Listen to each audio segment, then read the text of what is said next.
right. Well, welcome here this morning. I got a special guest, Eric Dougherty from Florida Voice.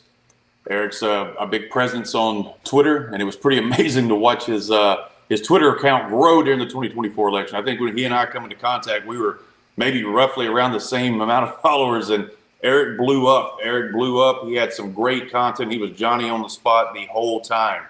But in any case, it's Friday, and you're here at the Margin of Error. I'm your host, Jason Corley with Qantas Insights. I'm the lead pollster and data analyst, and my special guest here is Eric. Good morning, Eric. Good morning, Jason. Thank you for having me. Yes, the election, all of us over on X, we gave conservatives, we gave Republicans, a new voice. We presented an alternative way of looking at things, but that alternative turned out to be correct, and I think that's why people such as yourself, Qantas Insights, are growing a lot. Very, very proud of you, man. Very glad to see it. And honestly, I couldn't have done a lot of the analysis myself without people like you and a few other accounts on X. So yeah, man, just happy to be here and ready to have a good conversation. Absolutely, man. So that's a great way to give a shout out to a few heroes of the 2024 election. You had Data Republican. She was huge. She was amazing. She also blew up. There was another younger Christian Hines, I think. That's him. He was very good. And you had another Anon account of Latino aligned PhD or something. He was also Latinx PhD. Yeah. Yes. Yeah. And then I had a conversation with another guy. I should have. I didn't know I was going to do this. I had a conversation with a guy on election day. He sent me a spreadsheets out of Nevada and Pennsylvania, I think North Carolina. He had them all worked out. It was pretty good. It was pretty good. There was another gentleman that I worked with, Corey Kilpack, on Twitter as well. He helped me with some spreadsheets, and he also had some good models. I encouraged him to post them, but I maybe post a few. But he had some interesting margins because I saw it as he was doing it, and he had some good work. It's just a shame he didn't post it because he turned out to be pretty spot on. But anyway, man, that election, that was really the high water mark of I think election Twitter. 2020 was what it was, but this was something different. There was a lot of people that kind of come out of the woodwork, and there was a lot of talent, some elite human capital. I even think a gentleman wrote a post or an article about these anonymous. All that too, yeah. Yeah. So it was pretty interesting, man. But you give guys a chance. They get in, they break their way in, and and if they deliver and perform, then they should be recognized for that. And that's kind of the story of Qantas Insights. And there's some other smaller time pollsters. I think SoCal Data had a pretty good year. Of course, you had Rich Barris and the usual players. But it was fun, man. It was fun to get in this kind of. Test your theories, test your models, and see where the chips fell. And they kind of fell in our direction for across the. Yeah, and I think the important part, just I know the election already happened, so we're going to move on from that, obviously. But just to harp on it a little bit, I think that X is it's a marketplace of ideas, especially after Elon Musk bought it and undid the shadow banning, undid a lot of the censorship. And helped boost. Apparently X ran this thing where, you pay for verified. And if you're a smaller account and you're putting in a good effort, the algorithm kind of helped you a little bit, kind of matched you up with people, which I think is what happened with me and you and a lot of others. We were just saying our minds and we got matched up with people who wanted to hear it. Yep. And I think that the important thing is we came at this from a good faith effort. We weren't trying to influence anything, posted the bad polls too. If there was bad news for Trump, we would have known about it. We would have said it. And I think that even if, all of us turned out to be correct. I think even if, we were a little bit more incorrect, then it turns out we were spot on. But if not, I think that just because of the crowdfunding nature of it, I think that we're all very forgiving of people who put in a good faith effort. There were some people on the left who were kind of like this. I think they were a little bit more cocky than us. But again, elections have one of two outcomes, and eventually, one side is going to be wrong. And one of these days, you, me, one of us are probably going to end up being incorrect. And as long as we're coming at it, from an honest perspective, surprises happen, right? And this time it just wasn't a surprise, and we just have to be honest about it. Yeah, no, great points, Eric. Great points. And I knew when there was a big account that it kind of retweeted you a few days before the election. They're like, I don't know about this account. He's showing up too much. And there's always this, I saw that too. There's always this Russian connection or something. And that's okay. Yeah, well, okay. It's always they go to propaganda. It can't be a guy just doing a good job, doing his job as you work for Florida Voice. It's got to be something nefarious. It's got to be something suspicious. It's just a bunch of nonsense. In any case, off of that, real quick, were you surprised? Was there any surprises from the outcome of the 2024 election? What was your take on election night, midnight, 2 o'clock in the morning? Well, to start out with the presidential side of things, it was really weird that there was absolutely no surprises. And it kind of felt too good to be true. I don't know. I know that I'm in contact with Michael Pruser over at Decision Desk. And I know that he runs a lot of their modeling because he's very smart, intelligent with the turnout data. He has his own opinions, but he has the data, and that's all that matters. And at the start of the night, Decision Desk had Trump at a 60% chance of winning. But their model, like their polling model, was like 50-50, right? It was like 53 Trump. I was like, how do they already have this? And it was before any results came in. I'm like, they already have Trump at 60%. I don't know how they know this. And I think I posted it on my X because it went up to 70% at like 8 p.m. I'm like, guys, I don't know what's going on, but this is all going according to plan. Yep. I think the moment where everyone acted surprised but wasn't was when Loudoun County dropped, and it was a 9-point shift Republican. I think it was 9. It was close to 10 or whatever it was. That was probably the turning point of the night. Yeah, I don't want to call it surprising because we talked about Virginia. Our first conversation on here, you and I, we talked about Virginia. We said he's probably not going to flip it, but he's probably going to swing it back, and lo and behold, he did. That's correct. But if there is something that, if you put in perspective, for me, it was surprising, it was when I looked at Arizona and New Jersey, and they were the same level of swing state, like Trump +5, Harris +5, right? I think that was probably the big surprise for me. New Jersey was what was like my, I was willing to talk about New Hampshire. I was willing to talk about Minnesota and Virginia, but New Jersey was just not on my list of states that we would be watching entering battleground territory, but it was. That's something that I was surprised about. And the fact that, and this is a conversation that's now being had, that is New Jersey going to become like the next Pennsylvania in terms of swing state status, or maybe the next Michigan, right? It's going to be, it was perceived, apparently it wasn't, it was perceived as Trump's most difficult swing state toward the end there, but it was still a swing state, and he ended up winning it. So I think coming out of the election, in terms of the presidential election, that was probably the surprise. And just quick point on the House, if Trump was going to win, I think he won 232 districts, something like that. Yeah. But 220 House Republicans, and that to me, I know that Republicans, they're not great at winning all the time, but that's just such an underperformance. I think it even surprised me. That's some residual of 2022. I mean, I have some of the metrics, and I discussed that on a video on Sunday. I still have my old models from 2022. Literally the deck was stacked against Democrats. There's only been a handful of midterm elections that the Democrats were walking into, and it was an absolute disaster. It should have been a disaster, and it wasn't. I mean, you're talking inflation up to 8%, and there was gas was, $4.26, and Biden was at 41% approval, and that just goes on. And crime was the largest spike in 40-something years. I think it was like a 36% spike. The bond rate, I think was the bond rate, the worst since 1788 or something crazy. It was just the most bizarre metrics out there, and our model said the Republicans were just going to wash over them, and it didn't happen. But in any case, yeah, so there was no surprises either on my part. I know I was on Barris's show.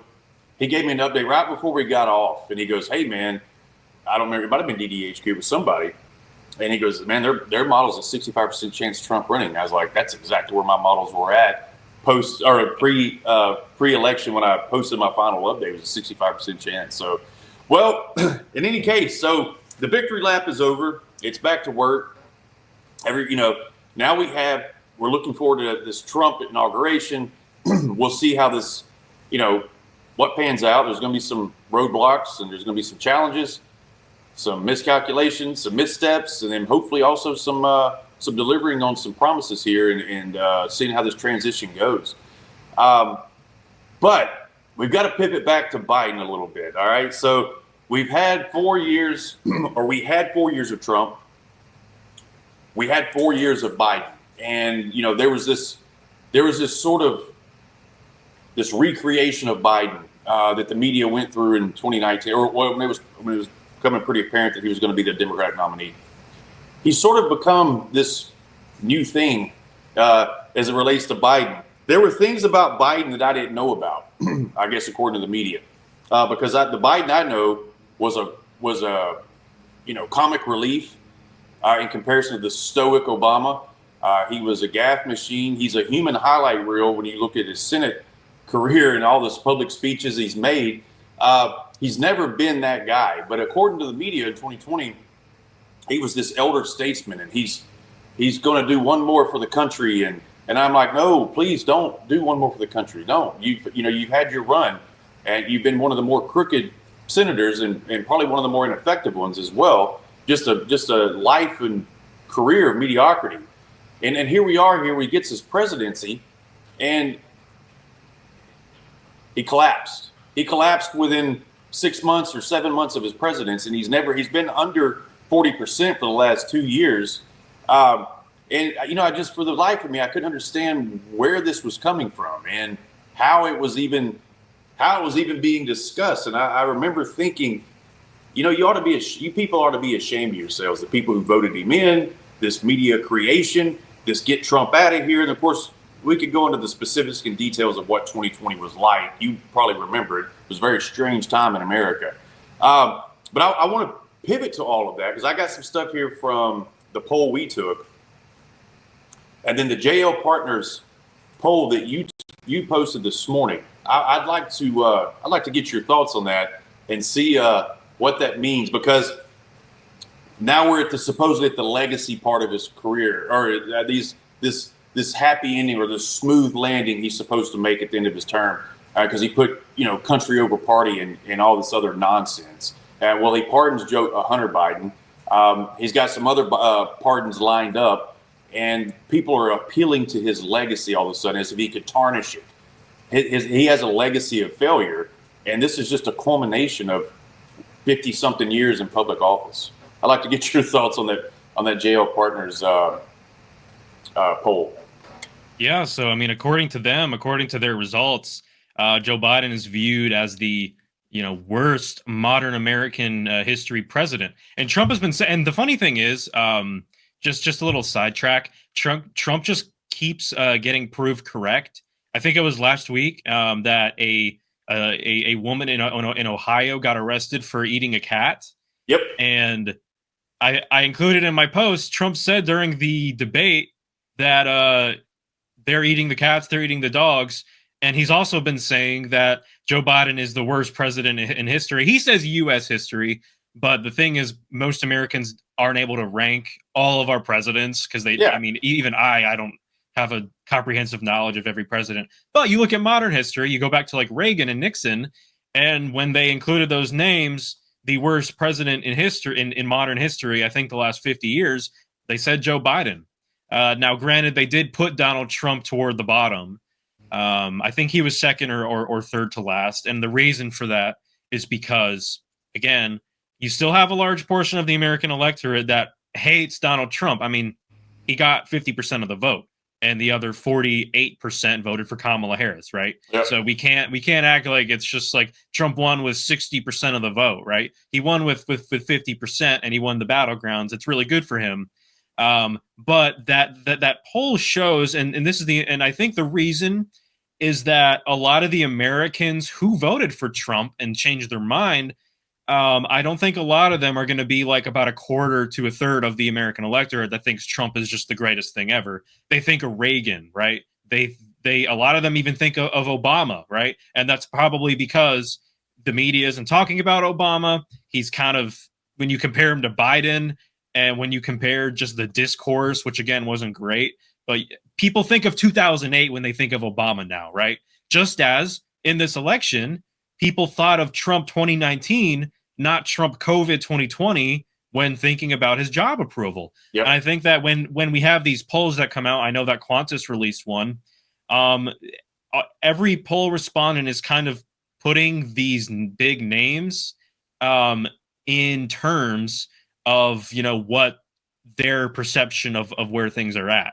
So Joe Biden, one of the worst presidents in modern American history, and I think that this lines up with what the election would have been if Biden would have remained in the race. Which again, that was states like New Jersey coming into play.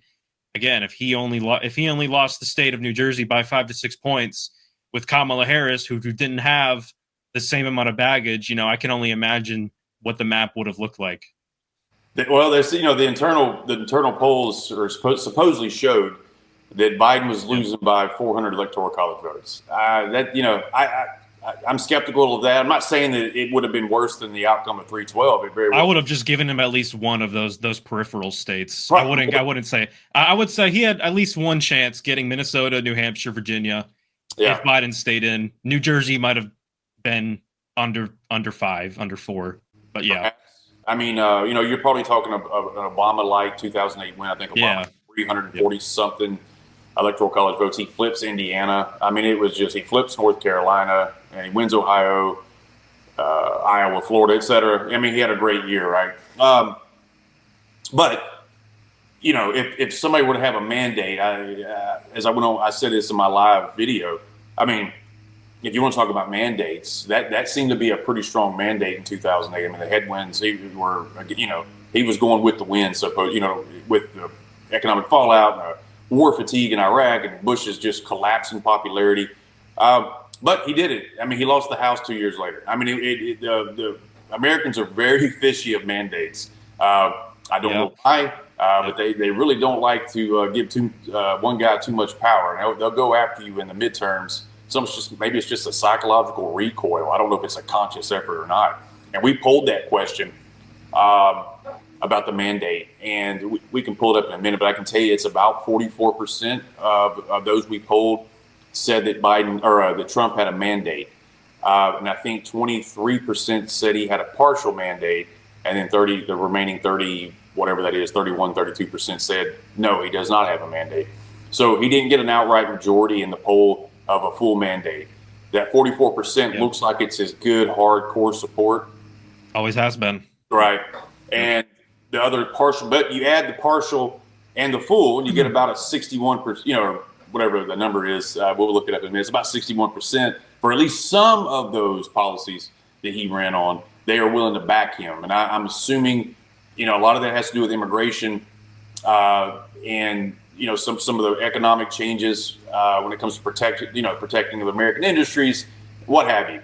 Then you have, you know, Eric Adams out of New York City, the mayor. He said it's not out of the question that he could become a Republican. So there has been this swing. It's in the psychosphere, I guess you could say. It's very interesting how the public swung, and you know, Donald Trump became the cool candidate. It's bizarre. Yeah. It's truly bizarre to watch this, and it was organic versus like we were talking about with the media propping Biden up as this some new invention, and you know, we're scratching our head going, I never knew that about Joe Biden. I didn't know that he was this leader and elder statesman. I didn't know that he was this. And he does backflips in the Oval Office, and he can calculate. You know, he can name 2,000 digits of pi.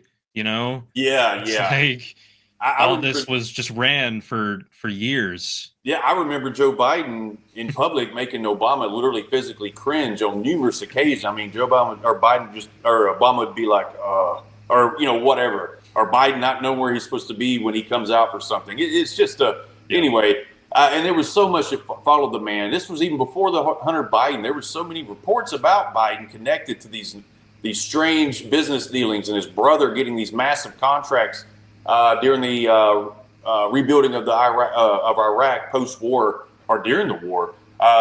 It was just there was always been something following Biden around, and Yep. it's not surprising that it's come out, and it's certainly not surprising that Joe Biden pardons his son going back to 2014, which lines up perfectly with Burisma. And we polled that question, and the support level or that opposed it was 63%. I'd like to see this marinate a little bit more and see if that numbers actually go down. These unilateral, these blanket pardons. I think he's got some lined up for General Miley. Yeah, what's his name? Mark Milley, I think. Milley. I'm sorry, Milley. Yeah, Mark Milley. Yeah, and then Fauci and there's a few other guys. I don't think Biden cares at this point, to be honest with you. No. He may not be making the decisions. He's just kind of mailing it in, and he's been mailing it in for a while. I don't think he really cares. It's over with. He had to drop out. His successor lost, and she lost convincingly. So he's in here to get what he can out of it and keep cover his tracks, so to speak. But as far as his protecting his legacy and not tarnishing his public image, those days are gone. Yeah, he doesn't have much left to destroy. I mean, he probably doesn't care about any remaining damage because I mean, we need to keep in mind. I think that what this election showed, and again, we mentioned this, that the House Republicans only have 220 seats, even though a state like New Jersey became like Arizona, right? Because if you were to go back a year and say, hey, in November, New Jersey, Arizona are going to be the same on each side of the spectrum.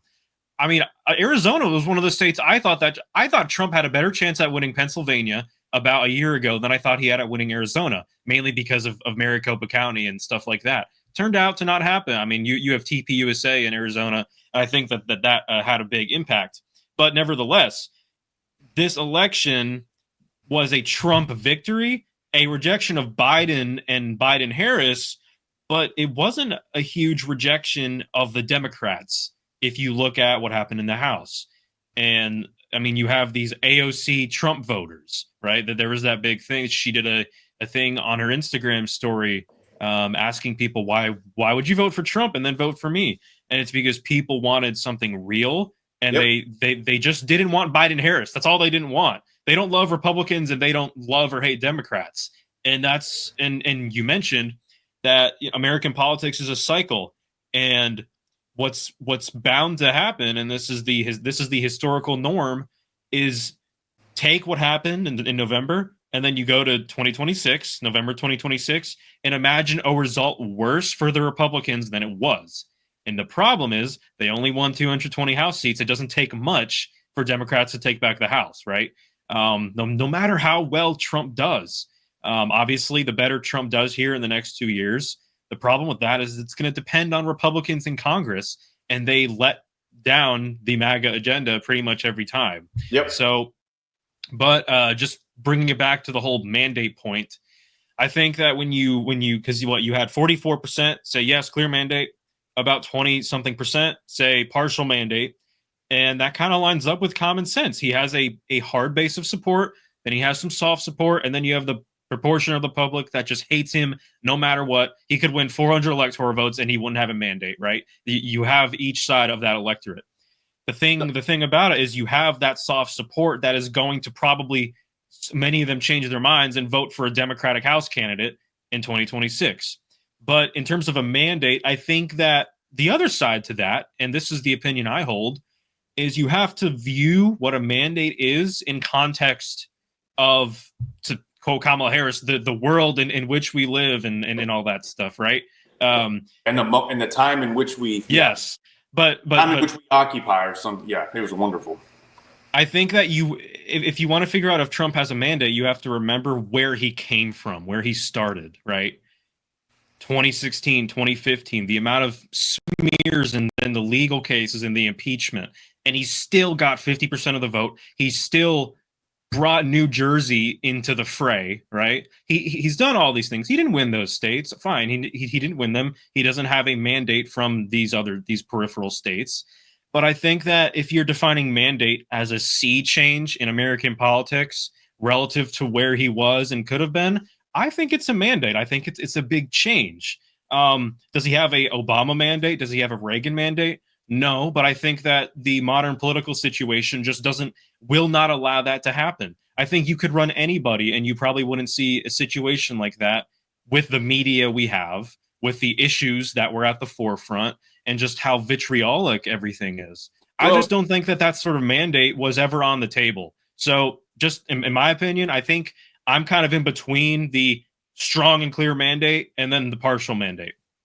well, I mean, and it very well could be the case, but here's a thought, or at least a theory you could put on this. Hmm. So it's not like Trump was running as a managerial candidate. You know, the status quo, he's just going to manage the status quo. That's not what he ran on.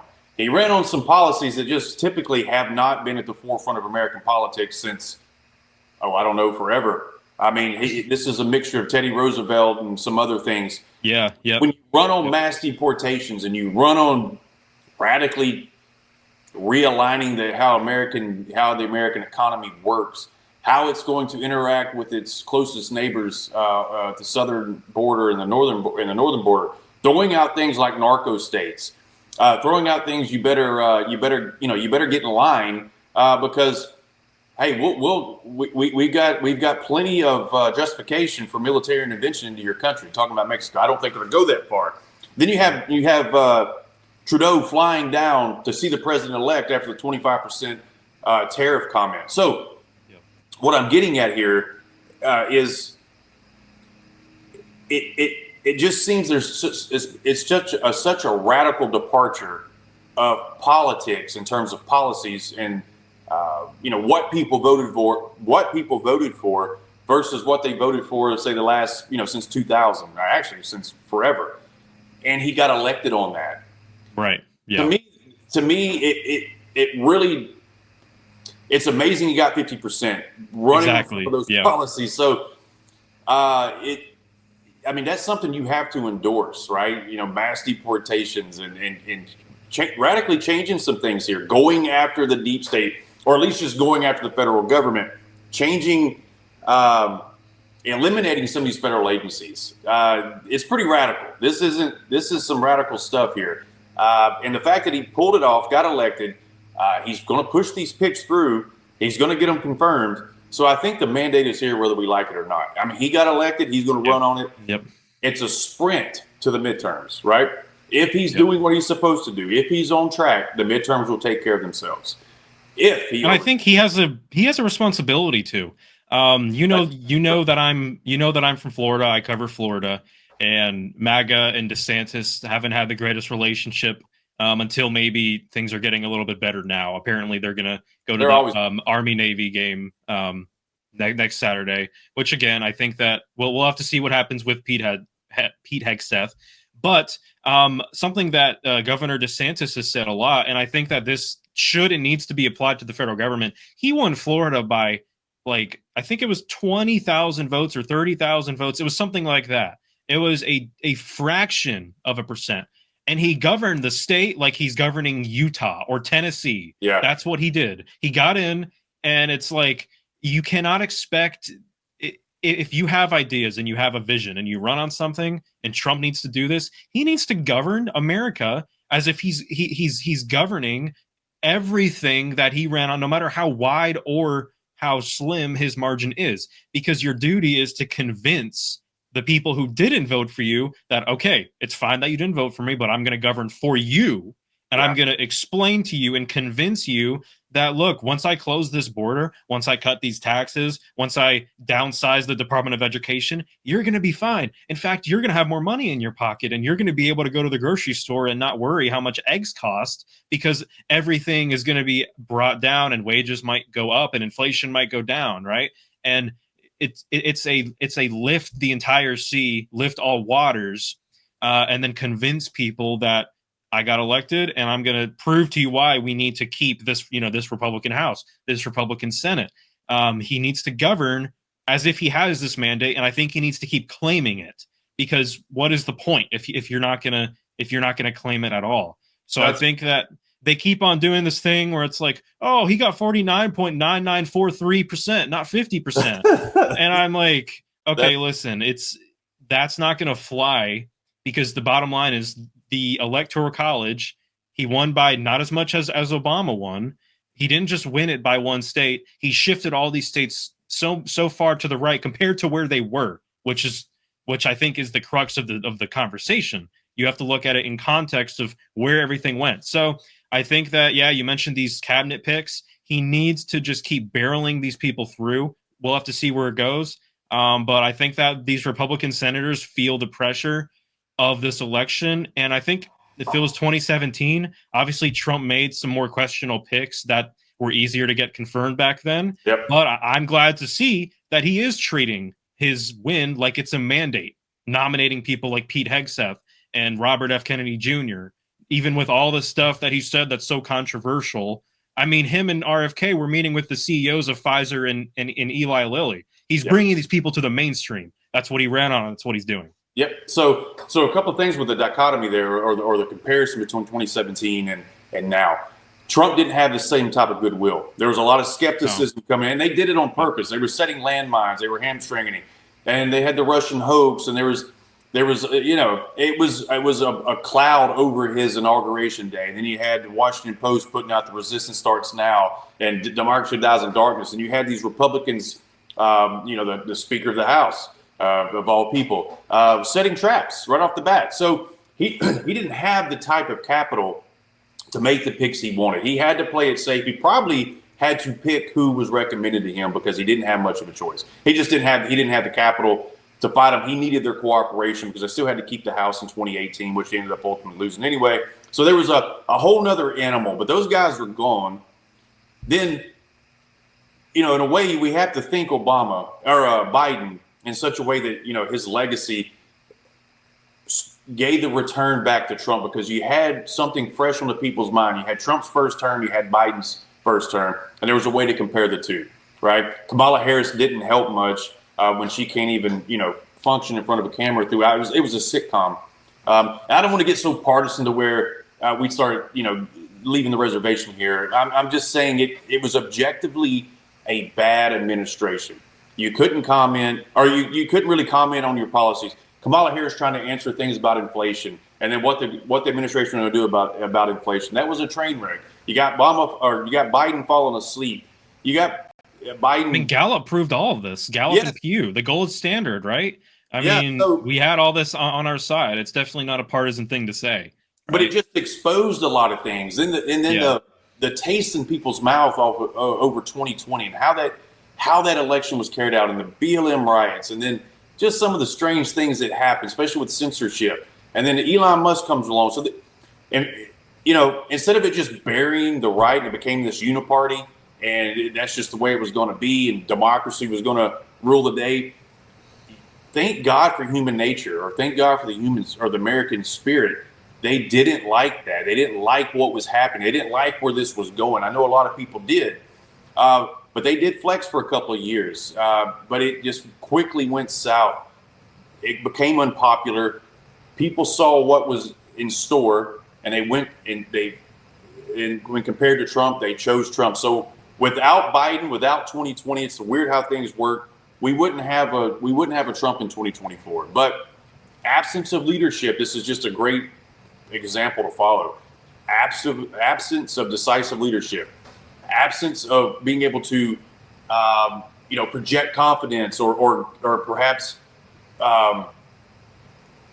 receive confidence from the voters themselves. You're going to flounder. You are. I mean, I'm sure Biden could point to some accomplishments during his administration. Maybe the infrastructure bill. I think that was a pretty big deal. We'll see if actually anything gets built out of. I know they threw billions at it. We'll see if anything was built. But look. There is no legacy for Joe Biden. That JL Partners poll couldn't have come out at a better time for this video. And it's silly. I don't know where people's heads are at when they're talking about that. These talking heads and pundits and some of your larger Twitter accounts, when he pardoned Hunter, they're like, "What about Joe Biden's legacy? Oh, this is terrible for Joe Biden's legacy." And I'm like, it is his legacy. Yeah. What are you talking about? This is Joe Biden. It's a culmination of it. It's built up, right? This pardon represents, because you think about it, dishonesty self-centeredness. And I'm not saying like, oh, you're the president, you're gonna have an ego, but there were people saying that the whole reason he ran in 2020 was because of his family. That was a big point of the 2020 election that Trump kept making. And after all this time, he pardons his son going back to 2014. It's Yep. a culmination. It's proven everything right, right? It's just built up into this pardon. He waited until after the election to do it. He probably wanted to do it back in June, and obviously he wasn't going to do it back then. That was when he was still in the race. He was planning to do it, and he didn't want it to get out because, again, of how badly he would be perceived of doing it. So it's just built up, built up. This is exactly what everyone has said. This is how he's been defined. There is no escaping this at this point, and that's why I think we're seeing the White House talk about like Mark Milley, Liz Cheney, Dr. Fauci. And again, they're going to do it, and they're going to paint it as a way to defend from Trump and weaponization and Kash Patel, and they're going to do it, and people are going to eat it up. But I think, again, it's going to be more of the same, where most people, as your poll and as the JL Partners poll is showing, they're just not buying it anymore. No, and we'll see how that goes. It's just interesting. What is he going to pardon them for if they didn't do anything wrong? We were told for years. All and any potential crimes, and in the pardon, they'll probably, if there is one, this is all anonymous, but they'll probably put some statement about, America is a democracy, and this pardon is a symbol of standing against, going after your political opponents or something like that. They're going to put a vague statement that's targeted at Trump, but like they're going to make it sound American, and they're going to make it sound patriotic. Yeah, like this is it's because we don't go after. We definitely don't go after political opponents. No. Never done that. Obama said it last night. We don't do that. That's right. That was some gaslighting. He almost burned the place down. He could hardly get it out. It was hilarious. I'm sitting there and only people that talk like that is Trump. He don't even go that far in detail. He just says they rigged it, but Obama's That's literally why people like him. Yeah, it was talk about a guy, talking about another guy's legacy. Man, somebody's character arc. Wow. He went from the hot kid in school to the big guy on campus to nothing. He was an afterthought this entire election. He couldn't move a crowd, he couldn't spin a narrative. He was rejected as well. And it's just the same talking points from 2012. He looks like he's in 2012 campaign season, stuck perpetually in this Mitt Romney loop. It was just something else. But I wanted to give a little snapshot here of Biden's approval ratings and where we're at and kind of where we're going. He's below 40% if you go and look at 538 DDHQ. But we'll say 40. But in any case, look, this is about where Trump is at, right? According to Emerson, Qantas Insights, myself, I had Trump at 53%. I think Rasmussen's got him at 55, maybe 56. Emerson's got him somewhere like the Insider Advantage tip. There are some pollsters, happen to be the more accurate ones, showing Trump at 53, say 52, above 52%. Then you have your usual morning consult, and I think The Economist maybe put one out, and they had Trump at 48 or 49. Of course they did. They're usually all 3 or 4 points. And that's what I told one of the reporters on 538 when they tweeted something about this will be Trump's high water mark, yada, yada, yada. And I'm like, well, how do you know that? Because the aggregate's all 3 points in your 538 models. So I could make the same argument. Well, just add 3 points to this number you're pointing out that's going to be Trump's high water mark. In any case, look, Trump is up above 50%. This is nothing like 2016. Big for him. It's nothing like 2016. So look, we have Biden coming in, and the Afghanistan withdrawal, we got it about right here, roughly, when these two cross streams. But as you can see, he was falling anyway. It was already starting to come down. And this is because he had to be in front of camera. This is because he had to answer some questions. This is because he wouldn't answer some questions. In most of the case, he just wouldn't. He just wouldn't even talk to the media, press pool, nothing. This is when his schedule started coming out, how light of a schedule he had. Calling a lid at 11 a.m. every day. And then going to Delaware and hanging out. And then Kamala Harris just in the background, like literally a sitcom. This is what it was. In any case, look, it was over. It was over by August, July of 2021. The man was sworn in January of 2021. So his entire term has been around the 40% mark. His term approval, his entire term, when I ran it through one of my models, it's a little over 41%. I think if we could round it up, make it 42%, but it's about 41%, meaning his entire term average was 41%. I think Trump's entire term average was like 43 point something percent, but Trump actually went up each year in office, believe it or not. His approval rating, by the time, this was one of my main points during the election, and a lot of people were saying it too. I mean, Trump has been earning, and I use the word earn very specifically. He earned his support. Kamala Harris did not win a primary. Kamala Harris lost. She hasn't earned anything. You can get into the arguments about her not earning her own statewide positions, but I'm not even going to get into that.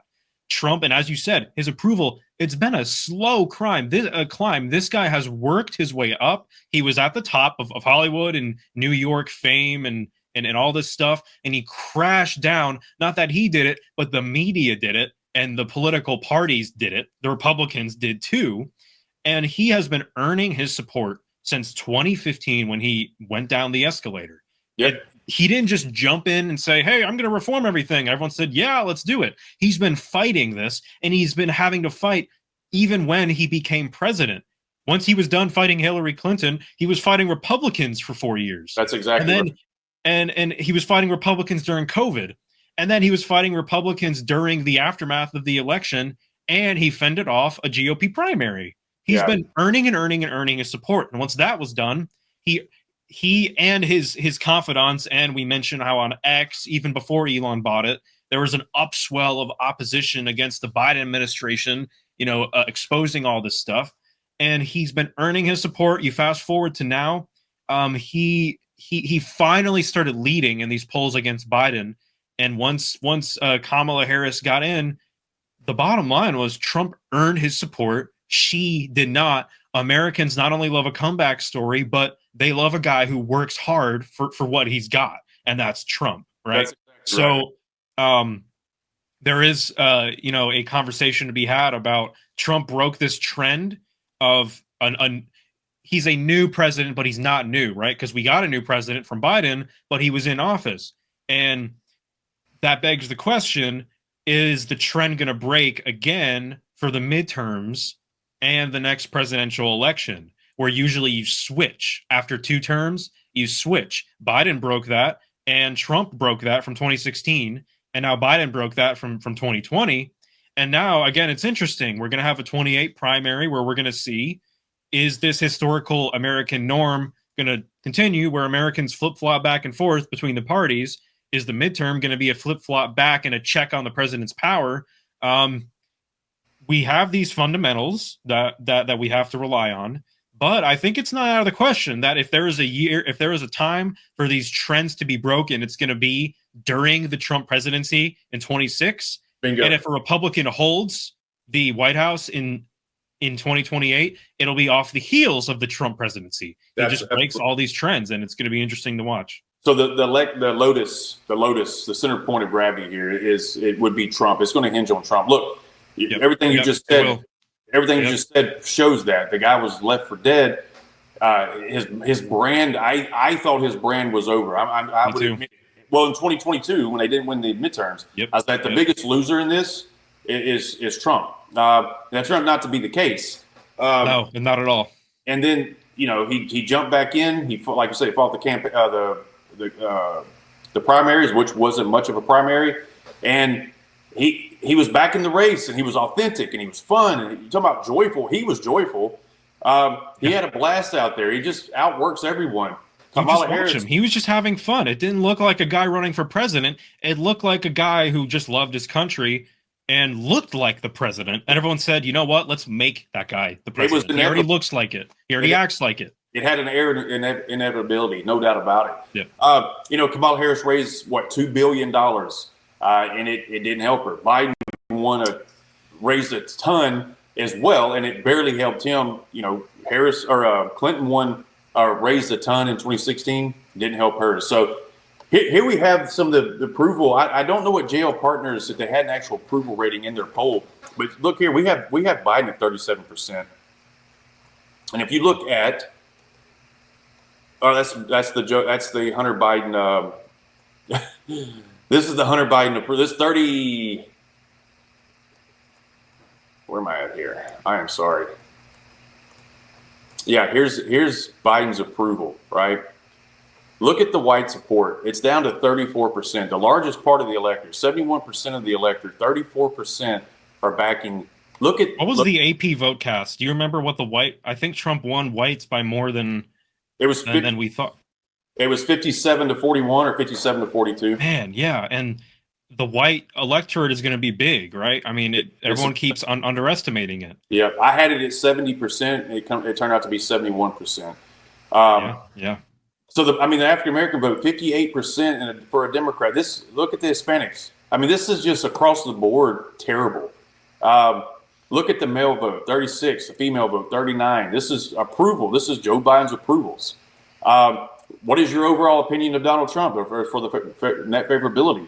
It's 53%. Look at the white support, 59%.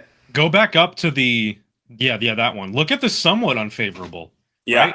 So few people are in that category because Trump has the split between the hard base, which is a third, the hard opposed, which is the 35, and then the somewhat is at 23, right? And that's been the story of this election, is he's had that deep resentment against him the whole time, but he depressed Biden, I think, helped with this, depressed the soft opposition to Trump so much. And again, your poll is showing this. Only 12%. And it's just insane to see that, because you'd think a lot of people would be like, oh, I'm kind of on the fence, but that's not the case. Definitely not with Trump. And when you posted, I think you retweeted Insider Advantage yesterday. Yesterday, and it goes, I think they used the word unusually high or something along those lines. It was like 30. It was like 30 with black voters. Yeah. Approval. So look where we're at. So you're at 30. Yeah. 29%. Yep. And then look at the Hispanic vote, 50%. Yep. This is Trump's swing demographic now. So this is why I sit on this poll for because I was reworking. I meant to release it yesterday, but I didn't sit on it but a day after I got everything weighted. But we had some internal. We wanted to wait because I wanted to do a video as well and push it out and just kind of get some momentum behind it. But I was surprised as well. Let's just say that I reviewed this poll. I showed it live yesterday, and we discussed it. And I was surprised by the results. And it's just funny that you posted that yesterday with Insider Advantage. I had the same reaction. I was like, wow, am I doing this right? But this poll, interesting enough, Eric, is there was very little response bias in this poll. And now that the election's over, I'm getting pure good samples. You know what the female ratio was? 52-48. I never got a 52-48 ratio in hardly any of my polls. I think I had some good ones in Virginia. There was a little more Democrats than there probably should have been, but it was a registered voter poll, so therefore, that's the way it goes. And you just wait and adjust. But the demographics just pretty much fell the way they were supposed. This was a very easy poll to weight. I mean, the recall question is Trump plus 2. Pretty easy. There you go. Yeah. So that's the favorability. This is one I asked, and I didn't get down into I could have broken this up, but I just wanted to get I wanted to wait 1 month after the election, and then just get a baseline of where we're at, and I'll break it down further as we go throughout. But this may be old hat, this may be old news now because Trump's the president, and people have already said we don't like wokeism. We've rejected a lot of things, so I don't know how relevant this is going to be, especially with the Supreme Court. It seems like it's getting ready to uphold its ban on gender affirming care and all this other stuff. Looks like the bathroom debate may be coming to a close, etc. But in any case, I did poll on the question of wokeism. Has it gone too far? 56% of Americans said it's gone too far. 29% says it's been appropriate, and then 15% says it's not going far enough. I thought that number might be a little higher, but that's where it's at. Again, if we look at the demographics, the male vote says it's gone to 62%, saying it's gone too far, and I just combined appropriate and to just make it simple. The white vote is 60%. I mean, look at the Hispanic vote. 54% of Hispanics says it's gone too far. So look at the 18 to 29-year-olds. The entire demographics and the age demographics is over 50%. Yeah. I mean, they're underwater when you combine appropriate, not far enough, and it's 54%. But still, the point being is this. The majority of Americans said progressive policies or wokeism has gone too far. And I wanted the guys, the 800 people that I polled to use their own imagination or recall their own ideas about wokeism. Yeah, because that'll mine is, reflect yes, the that'll mine is reflect like what they think about it accurately. tearing down statues in the middle of the night. That just seemed iconoclastic, or iconoclism. It was just some weird. It just was very troubling to me. I just didn't seem like American. Anyway, that's when I really started recoiling against some of this. How satisfied are you with the outcome of the election? Excuse me. 55% said they're satisfied with the outcome of the election. I don't know why that's different from Trump's personal favorability ratings, but it is. It's 55%. So this is 2 points higher than his personal favorability ratings. But 55% who polled said they are satisfied with the election. Again, we got 6% of whites, 53% Hispanics, 25% of the African American vote. Look at the male and female: 62 male, 48 female. Your young vote that's 46%, and then of course your two largest age demographics, 53 and 60%, and then your seniors at 55%. I think he only won the seniors by 1 point or 2 points, or it might have been tied. I really can't recall what the senior vote was. But in any case, you see here 55% are satisfied with the outcome of the election. Here's the mandate question, Eric. There's your 44%. Yes, he has full mandate. 25%, yes, but only for some of these changes. And the changes were, I just threw some things there to kind of help the respondent understand what I'm asking here. Increased deportations, imposing tariffs to protect American industries, restructuring and eliminating some federal agencies, reevaluating alliances and international agreements. This was the mandate question. This is what we got.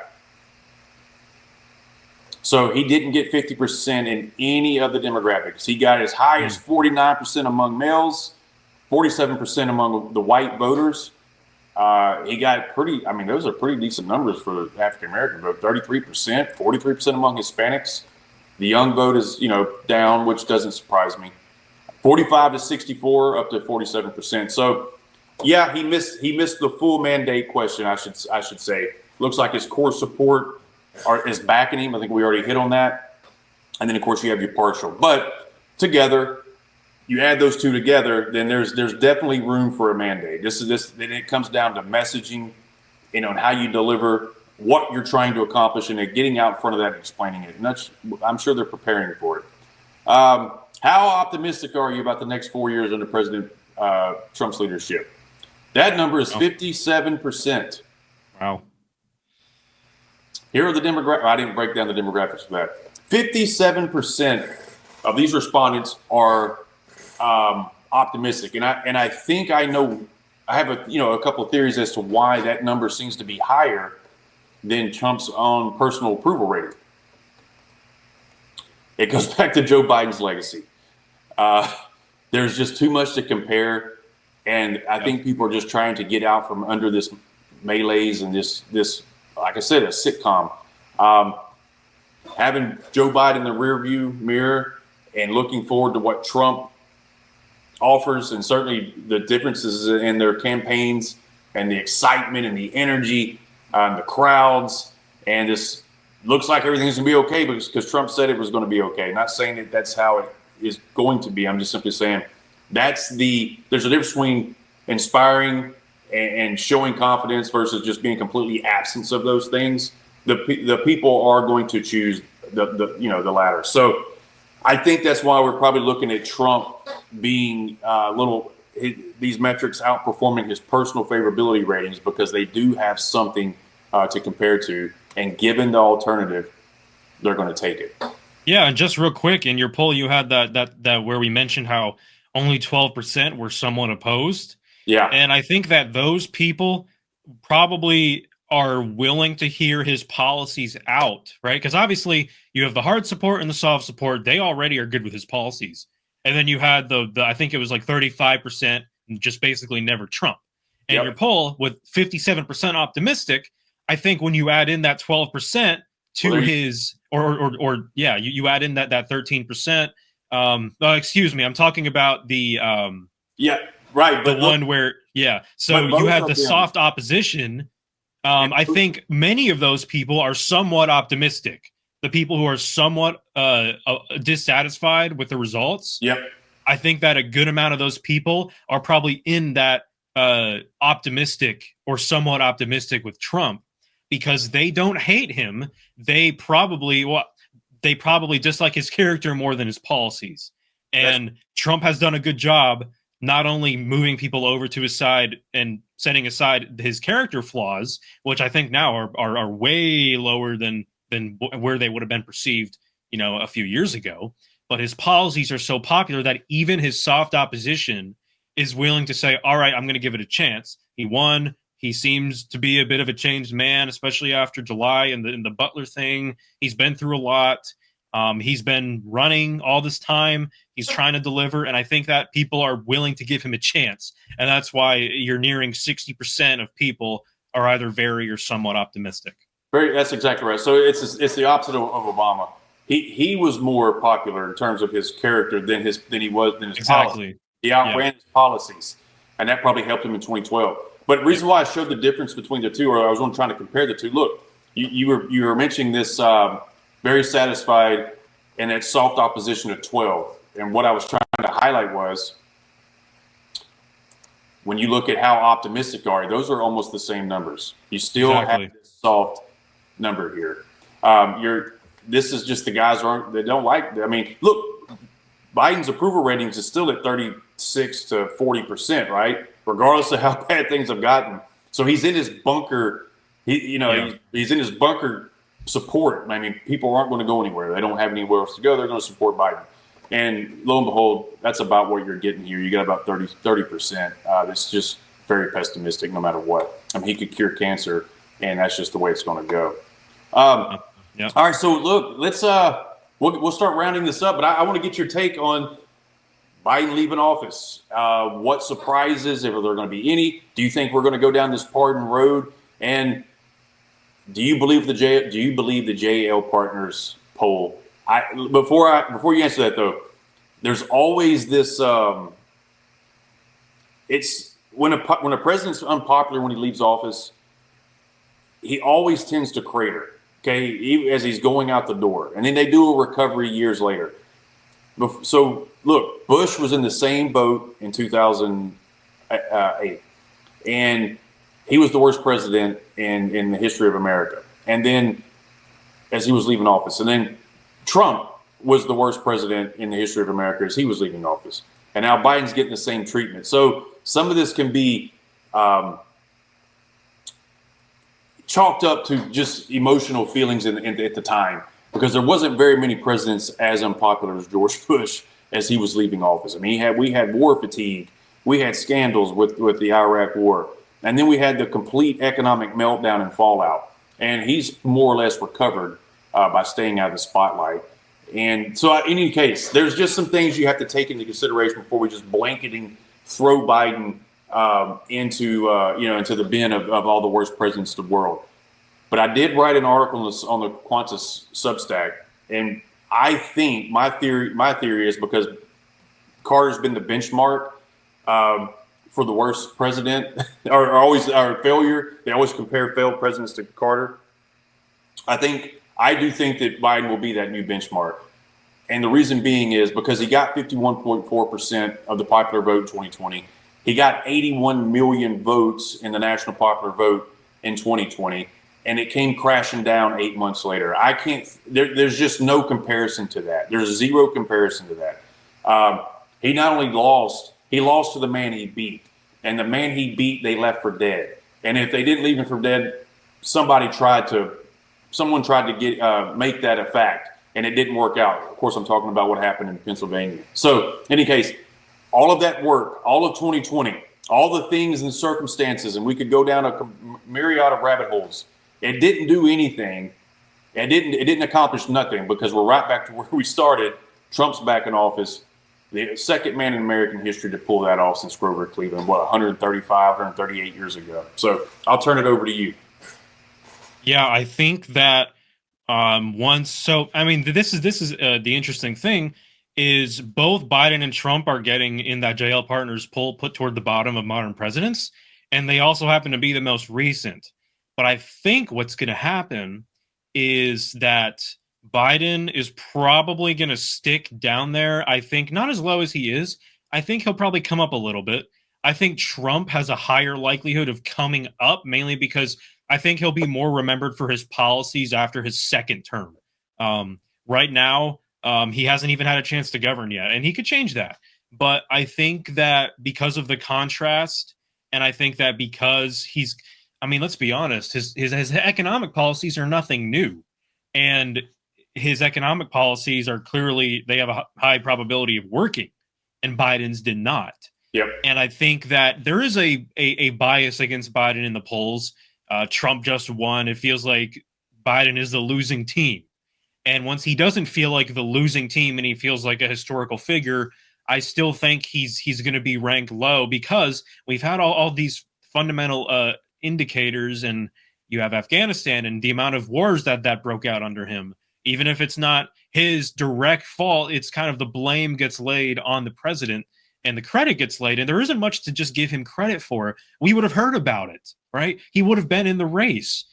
Kamala Harris would have performed better if there was all these fundamental policy wins that Kamala Harris couldn't articulate. Joe Biden really couldn't articulate for multiple reasons. One of them is that there just aren't that many of them. Yep. So I think that you bring back the fact that Trump is on this high right now. Kamala Harris was on a high, but I think Trump is kind of right now, just as every president is after winning an election. But yes, I do think that there's a greater than like 50-60% chance that he remains at the bottom. Do I think that it's going to be as overwhelming? Maybe it'll tick up a few points, but I just think that Americans don't hate Joe Biden for who he is. They hate him. They hate his administration for what it caused. And that has a larger impact. That has a more lasting impact on people than Trump sent out a mean tweet the other day. Once these figures are long gone and you're thinking about, the GDP and the tax cuts and the foreign policy and when did this war start and which wars ended, I think once you throw all that together in the next several decades, I do think that Trump is definitely going to be above Biden. I think Biden is going to be at the bottom. I agree. I agree. We're in the 21st century, right? So from 2020 on, we've only got a few data points to compare to, right? And even going back to the 90s, it's just not quite the same. I know you could go back to 92 or 96, whatever, what have you. It's still not the same. The maps changed a little bit. You had Bill Clinton winning from Louisiana all the way up to Minnesota. He just cut the nation in half. It's just a funky map. Of course, Ross Perot has something to do with that.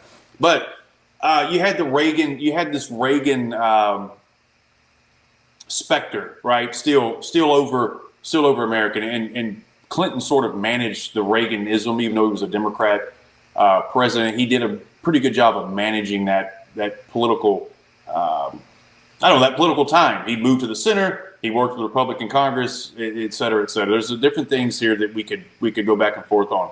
But as far as now, our time, say from 2008 to where we are now in 2024, there's just a lot to see and a lot to compare.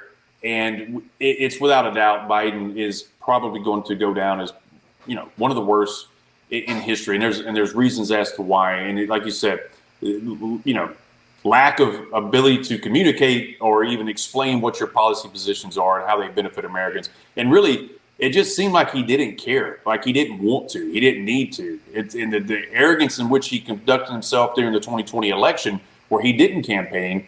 It's almost like he didn't care if somebody argued with him or a voter confronted him. He's like, I don't need your vote anyway. I'm going to win. It just had this weird air of it was already in the bag. And for whatever reason, and I mean he was running well in the polls as well, so perhaps so.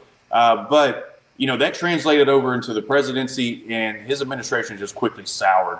Even the media started turning on him, especially when he wasn't giving them their face time. Look, this is it's just not a hard thing to put together. I mean, I just right here this widespread disillusionment. I just couldn't think of a better way to do it. You had the southern border, you had the economy, you had a VP that just didn't inspire confidence as well. There was no clear successor. I think everybody started knowing it started becoming inevitable. Biden probably wasn't going to make it to his second term, whether it was just him pulling out. The idea of even him having a second term, I think, scared the shit out of people. I think that's why his approval ratings were down to where they were. They simply didn't want him back in office. They didn't want him in office, but yet they voted him in office. So, and then you had this fact that you're supposed to reload, right? Put one in the chamber, and Kamala Harris is going to is the standard bearer now. She's going to get us across the finish line. That didn't work out as well either. I mean, it didn't. And you throw in the fact that they didn't have a primary. You throw in the fact that there was just a lot of maneuvering going on, and who knows what the inside baseball was like between the upper echelons of the DNC and more of your more political personalities that have influence and power, whether it's Nancy Pelosi or what have you. So, yeah, this is going to be interesting. But without that, there wouldn't be this boomerang. We wouldn't have Trump back in office, which just kind of puts some poetic justice and a nice finishing touch on it. Regardless of what, who we supported or not, it is a very interesting. It's going to be a very interesting note and chapter in American history, especially the recent American history. All right, Aaron. Yeah, there's a lot that's going to be happening. Do not count the Democrats out. Do not expect the Republicans to do anything right. I always say temper your expectations, but that definitely holds true. And that I think Trump is going to probably outperform many people's expectations. Just don't have them too high, and just get ready that the Democrats know the mistakes they made. People at the top of their party are intelligent. Yep. They just didn't have anything to work with this time. They didn't have the tools. So, and again, Trump had the tools and he used them, and he didn't have the tools in 2020, and he did everything he could and he narrowly lost. So I think we all need to be ready. Watch what Trump does, be ready to talk about the good things he does. And we need to be ready to watch for these signs that we saw last time. If we see the reverse happening, we're going to have to be ready to talk about it. And it's going to be interesting. It will be interesting. And like you said, the Democrats aren't going anywhere. Now, they have some pivoting to do. They definitely have to come back to this working class and get back to their roots, so to speak, if that's even possible. They traded the working class, and you demonize a large section of your demographics, white males. This is what happens. And you trade all that in for your elite human capital, which is on the East Coast and West Coast, or this urban elitism. And yeah, you're going to raise a lot of money. You absolutely are, and it proofs there. They raised $2 billion, and they still didn't win an election, and they lost the national popular vote. So there's a lot of things here. We'll see what comes to the forefront if they trade it in and they start kind of adopting some John Fetterman, Bernie Sanders type. I don't know, man. But look, the shift's been happening since 2012, and this elitism. I don't know if they're going to be able to pull it back. As long as Trump's on the stage, I think this is Trump's mojo. This is Trump's campaign. He built this coalition and really pulled it away from the Democrats. I think that's a lot of stuff that people kind of forget about, or they don't quite comprehend. Trump literally pulled the coalition from the Democrats. He's added this multiracial, working class, brand, and it rewarded him in states like you said, New Jersey, all the battleground states. He's flipping Lake County in California. Look at the very southern counties in Texas. Look at Miami-Dade, Florida. Look how he won Arizona and Nevada. I mean, it's all over the place. He swung Virginia to 4.5 points, I think it was, or 4.5. So look, there's a lot of things here that need to be. The autopsy is going to be interesting when this stuff is all finalized. I plan to put this all together. I don't know quite exactly how I'm going to do it yet, but there's a lot that needs to be talked about. There's a lot that needs to be highlighted, and it is a Trump factor in this. It's the Republicans didn't do this. This is just a sheer, force of nature, right? And he ran on some policies with a very populist string. You call it this Middle American Radicals, or Mars, is an old book, I think back in the 60s or 70s. And there's a lot of good information about this this segment of society that is, you know, a little left to the economics. I don't mean left in terms of socialism, just a little more left. They believe in protectionism. They want their tax dollars working for them and not going out to some foreign country like Ukraine. There's just a lot of things that just added to the disgust. And Trump is the embodiment of that. Trump delivered on that, and the proof's here. So we'll see where this goes. He's got a lot of political capital. He's got people backing him. And as you said, will the Republicans be able to hang on to this? Will the Democrats pivot and start putting up some sound opposition? Do they have plans for the midterms? What's their bench like in 2028? J.D. Vance is the heir apparent. Is J.D. Vance going to have a larger, more public presence as a vice president, because Trump knows this is a one-term proposition? He's handing it over to a young and bright, up-and-coming, political powerhouse, I should say, or at least someone has potential to be. He actually performed very well in 2024. He obviously did well during the debate. He got more popular as the election went on. At first, when they picked him, it looked like he was dragging Trump down. He wasn't adding to Trump. Trump was already going to win Ohio. So what was the pick for JD? And there was a lot of questions. There was a lot of second guessing. And then lo and behold, man, as more and more JD Vance got on camera, certainly when he performed at the debates, it turned out to be a great pick. But now they have to govern. Now they have to meet challenges, overcome those obstacles, stay the course, stay on message, avoid scandals, avoid fallouts, et cetera, and perhaps set yourself up for the midterm election and then sprint to 2026. And with that, I'm going to let you have the closing comments, Eric, because you were my guest, and I really, really appreciate it. Yeah, I mean, there is definitely, we have these confirmation hearings to get through. That's step one. And then we're going to have the inauguration, and his first 100 days are going to be something to watch. You've got Elon Musk involved. You've got Vivek Ramaswamy involved. I think that, the news cycle is just going to be very hard to keep up with the amount of, he's just firing from all angles, and he has all these people who are not under the radar people, and they all have big social media presences, and they're all going to be announcing stuff, and they're going to be taking big action. There's just going to be so much going on, and I think that they just need to prioritize. They need to streamline everything, and you have a small window to get this done if you want to keep governing with Congress in 2027 and 2028, because these things have a snowball effect. If you can start being productive heading into the second half of the term, then you can set up J.D. Vance, whoever the Republican is, in 2028. And a lot of this is going to depend on how the primaries go. There will probably be some division in 2026 with some of these senators, depending, again, how the confirmation goes. So there's a lot of moving parts to this, but I think that things are changing every week. It feels like there's a new, maybe not new, but there's like a new target from MAGA in Congress every other week. And there's going to be a lot of anger, unfortunately, I think, directed at some of these officials. There's always going to be a couple people who try to obstruct. And as much as that can be minimized, and I think, and this is the final point, I think that we might see a less aggressive Trump against some of these Republicans, depending how they act. If they make their opposition to some of these policies a little bit more measured and soft, I think that Trump is in a position now. He's been in D.C. before. I think he's good at negotiating before, but I think he's better now. And I think he has people around him who are able to court these senators. You'll notice that even during this confirmation, Pete Hegseth and Trump himself, they're not targeting these senators. There's a lot of talk on X, but they're not doing it. They're playing nice.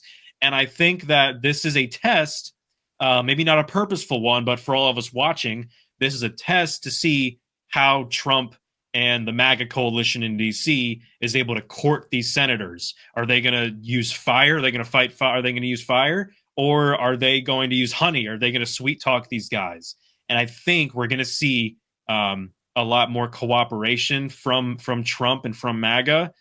Maybe not online. I think it depends what happens. But I think that when you play nice with some of these DC, you can save the stuff for the primary, right?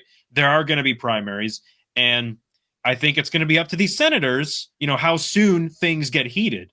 But after the confirmation, after the 100 days, where we might be in a totally different situation. So there's definitely going to be a lot to figure out here.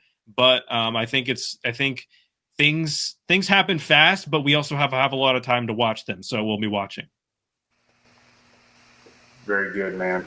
I just got a text from somebody about the poll, about the favorability rating as well. So the poll's making this round, just getting some eyes on it. That's good.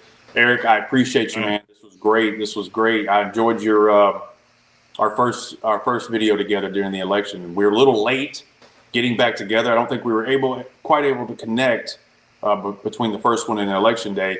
But you and I stayed in contact pretty regularly here, and we shared some good information throughout the election.